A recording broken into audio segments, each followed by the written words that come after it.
TikTok na naman to. TikTok pa. TikTok.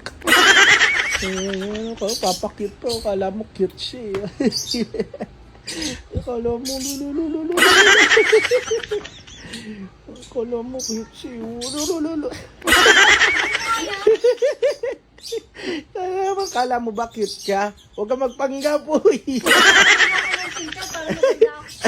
Naglalagay ng filter. Ano, magpakatotoo ka. Tingnan mo yung tsura ko ha. Tingnan mo yung tsura ko. Pagdating ko dito ha. Sige. Ang ganda ko!